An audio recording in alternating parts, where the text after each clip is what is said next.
Hello, my name is Ali and welcome to my channel. We are back with Caller X Malice, Shiraishi's route. Now, I've already tried to record this part once, but I ended up accidentally deleting it. So one of the answer choices will be blue already, but that's because I already recorded it. Anyway, let's go. He smiled quietly, then suddenly turned to me as if he had just remembered something. There's something I want to know as a profiler. Will you cooperate with me? Okay. I nodded. Shiraishi proceeded as if it was nothing major. If, somehow, the one who put that collar on you approached you and said you had to kill me or else you would die, what would you do? What? That certainly wasn't a question I expected. Is this something you need to ask to get more data on me? Nope. I asked because I just want to know how you would answer. He stood there, his usual grin on his face, waiting for me to answer. If I really did have to make that choice... See, it's already blue. But as you can see, we are going to say I'd think of a third option. When I had this collar put on me, I honestly feared for my life. I didn't want to experience that again. But that was no justification for doing nothing. You may think that this is unfair, but I'd try to think of a third option. If you keep thinking and keep trying, you just might find a way. You really do have a tendency to bet on outcomes that are not even remotely certain. Even if there's only a 1% chance, I don't want to give up. I'm not going to sit still and let someone force me to do what I don't want to. I'm going to fight. Oh, trust up. He's exasperated at my platitudes again, I bet. Lovely. We walked in silence for a time. Eventually, I broke it. Death does frighten me, yes, but I can't ever see myself sacrificing you just to save my own skin. When he heard that, Shiraishi came to a halt. Wait, you hate me, right? Are you saying you don't mind dying for the sake of someone you hate? Once a person is dead, that's it. That's the end. We wouldn't ever be able to talk again. We've finally gotten to a point where we can actually talk and listen to each other. I don't want that to end so soon, do you? If we ever wind up in a life or death situation, I won't just let you die, Shiraishi. Hey, isn't that normally a line that a guy is supposed to say to a girl? Shiraishi, there's nothing normal about you at all. Good point. Is it me, or is your tongue getting sharper? That's also your fault. My fault, huh? Then is some kind of apology appropriate? Huh? No, I didn't mean it that way. Well, even so, those macaroons you brought to me weren't half bad. What is that word? Extrapolating? Never heard of that word. Extrapolating from your standard of behavior, now is when a thank you is appropriate, correct? Well, yes. But if he followed that logic and got me a gift, I was sure I'd feel obligated to get him one back. Getting you another box of sweets would be dull, so just tell me what you want instead. But you've gotten me enough already. Come on. Just tell me what you want. I won't know if you don't tell me. I put a lot of thought into picking those cookies out for you. Doing that again would be a huge burden. Considering this is Shiraishi, that he bothered to put thought into it at all is a big thing. What are we doing? Why are we looking around? Picking something random and easy seemed best. I glanced around for something handy. What are we glancing around for? Oh, hey, are those... In front of a karaoke bar off to the side, I spotted a small bank of capsule toy machines. It looked like they had cat-themed cell phone straps on them. One capsule for 200 yen. Okay, I want one of those. What are those machines? Huh? Don't you know what a capsule toy is?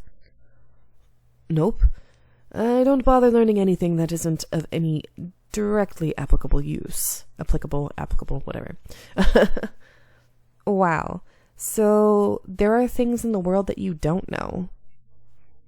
For once, I felt like I was the one with the superior knowledge. Right, about a toy. I know everything I need to for work. The rest, meh.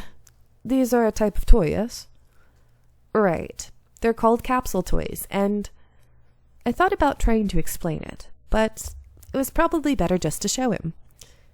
Do you have 2 100 yen coins? I think so. I got change back when I bought those cookies. Hang on a minute. While he rifled through his pockets, I dug 1 100 yen coin out of my wallet. I will say, for some reason, when I do Shiraishi's voice, it changes so often. So, yeah, whatever.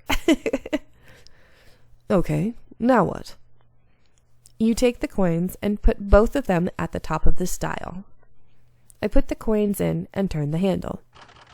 A capsule tumbled down into the slot below. Shiraishi nodded thoughtfully. Aha, it's a toy vending machine. Inside these capsules are, what? Cell phone straps? Oh, right. I remember seeing this in a report. Though these items are marketed at children, they are popular with adults too. Yeah, there are a lot of collectors out there. Why don't you give it a try on your own? Okay. Or, I said that wrong, but oh well. I put the coins in there, and...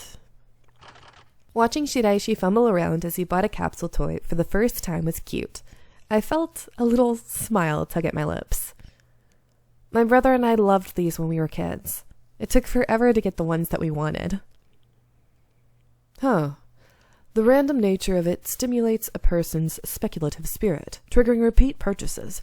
It's the same mode of action as gambling. Oh, nailed it. Speculative spirit. A term used to describe people who desire windfalls and constantly chase them. This desire stimulates people to have increased hope in gambling scenarios. Okie dokie. We both opened our capsules. My strap was a sharp-eyed black cat, while Shiraishi got a white cat curled up and asleep. A black cat. That's kinda unlucky in a way. With my collar and recent events, my thoughts had started to trend towards the pessimistic. Oh, this black cat looks kinda like you. I want it. He reached out and snagged the strap right out of my hand. Here, you can have this one instead. Oh, CG! He handed the napping white cat strap to me. I blinked in surprise. The original purpose of this exercise was to only find out what sort of thing you liked. Besides, you aren't any fun when you're tired, so you can have mine. I couldn't help it. I had to stare at him. Did he even know what he was doing? I wasn't sure, but... This one looks like me? Really? Do my eyes seriously look that sharp and mean? Ugh, rude. Hiding my little thrill of happiness, I shot a complaint back at him. He just smiled. Those piercing glares of suspicion you kept throwing at me looked a lot like this, yes? Well, that's only because you looked like you were enjoying my predicament so much. Is it my fault that you're such an entertaining subject to observe? Well, it's certainly not my fault. Huh. Wait. Did that get lost there? I intended that as a compliment. Sheesh. Aw. Okay, her smile's getting creepy, to be honest.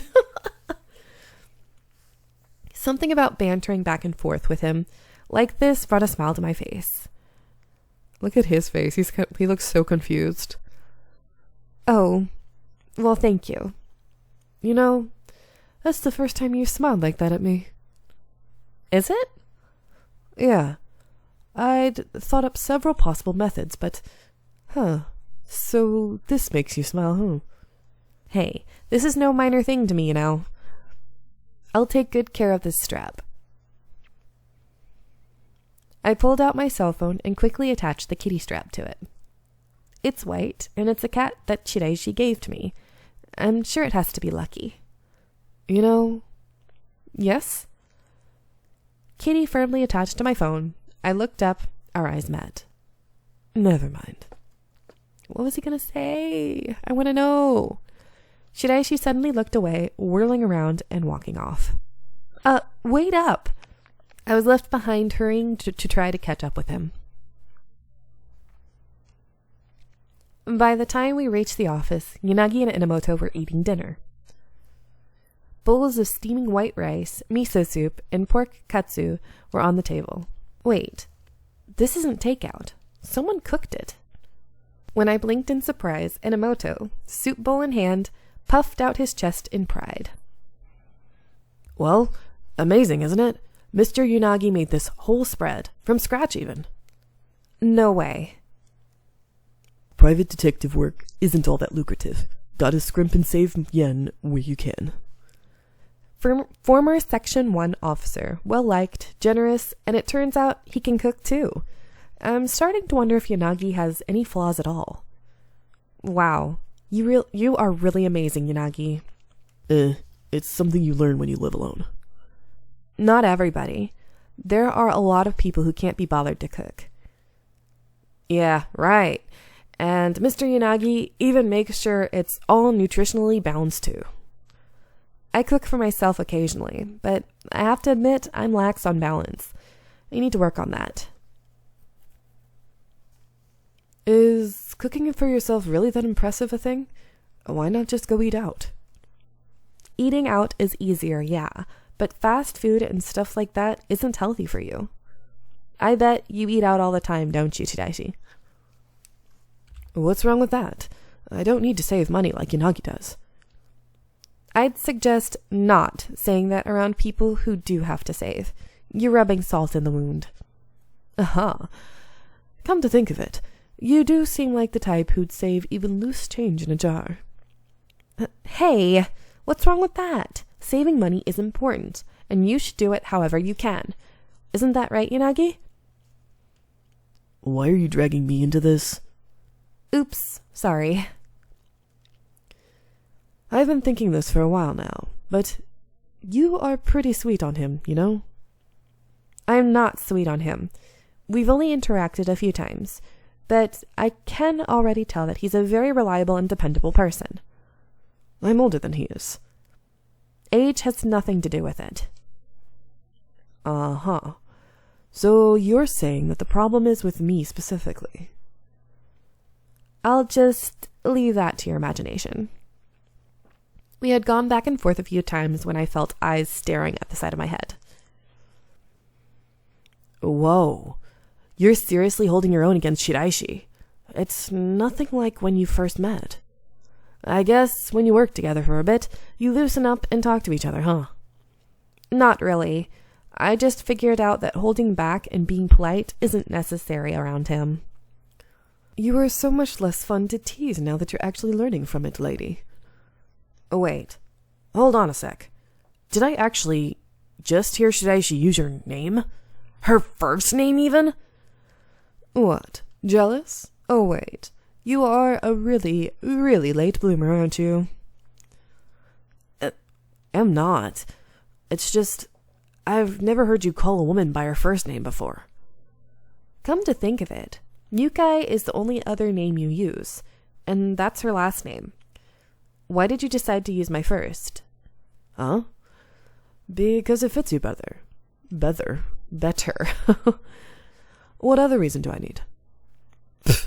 He's treating you like a little kid. You are the last person I want to hear that from. Hey, what's that supposed to mean? If you're looking for a fight, let's go. Spoken like a true man-child. Uh-oh. There they go again. This'll be a while. In my mind, both of them are children. Watching them is like watching kittens tussle. I don't know about the cat part, but I can't deny that they're awfully similar in a lot of ways. Aha. That makes sense now. What does? Oh, I was just remembering how Okazuki once said that you were like the group's dad. Ugh. I don't need him saying weird things again. Okay, I was looking at this sentence, or this paragraph, and I feel like, I don't know, that second half sounds really odd. but I mean, whatever. Watching you look at them, I think what I saw in your eyes was that tolerance and acceptance I don't have much of. See, I think there's supposed to be a comma somewhere, but I'm not sure. Having those traits make it easy for other people to like you, while I had to go the trial and error route to get one girl to like me. Not fair. I'm not exactly sure how to argue that point. Anyway, at least you and Hoshino made up. Yeah. I thought adjusting myself for another person would be a pain, but it's not so bad. Meeting her has changed you. Yeah, maybe. With dinner finished and cleaned up, it was time to go back to work. Unagi and Enomoto sat at their desks and I reported on my progress. When I could find some free time from work, I went and talked to other people who were at the free school at the time, but I didn't learn much. I visited Ms. Takeuchi's house again too, but she wouldn't talk to me.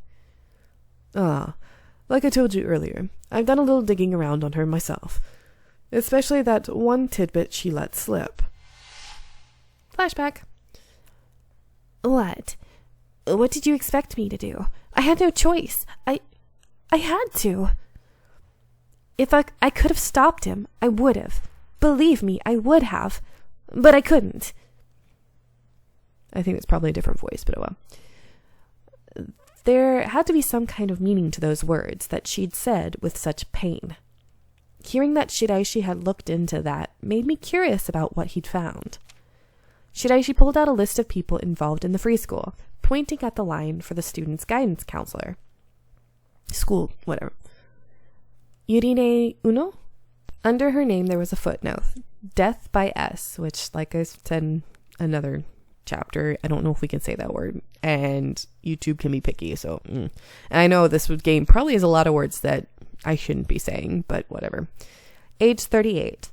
That seemed ominous. S? Why would she do that?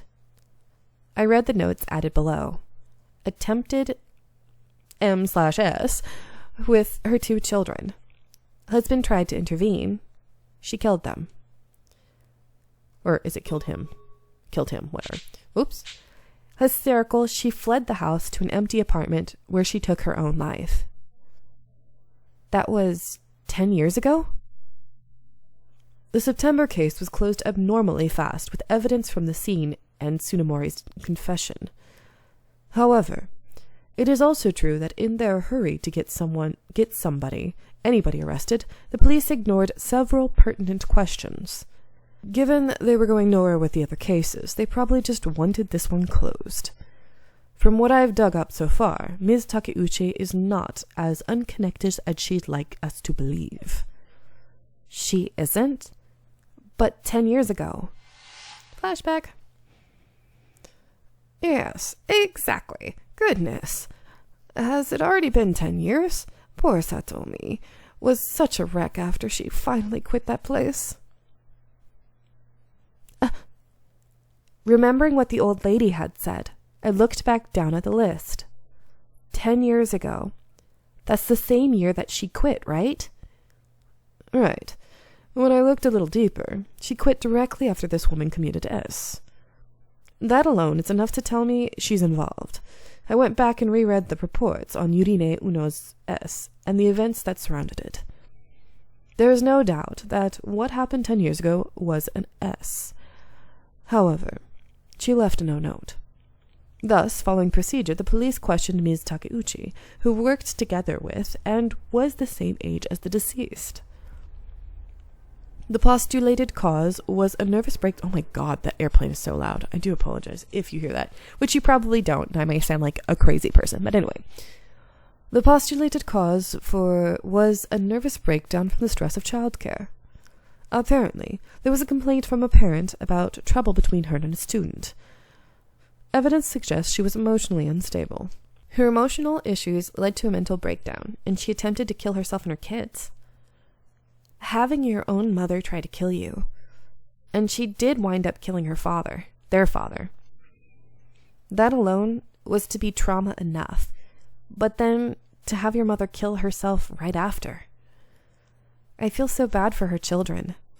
They had to have been so traumatized by it all. It was clear the mother tried to MS, and it was equally clear she died of S. No major investigation was ever opened. It was deemed an open and shut case, you see, a simple matter of domestic trouble. But turn this around and these reports quickly become less reliable. After all, the police didn't bother to investigate any of it. In other words, it's possible this was not a simple case of domestic troubles. Shiraishi nodded, continuing. Was Takeuchi's line about stopping someone in regards to this S, or was she referring to something else entirely? Either way, it's plain that whatever happened 10 years ago is something she hasn't forgotten, and she lives in fear of it to this day. Former teacher has been added to materials. I'm going to let you guys go here. I hope you are enjoying, and I'll see you in the next one. Bye!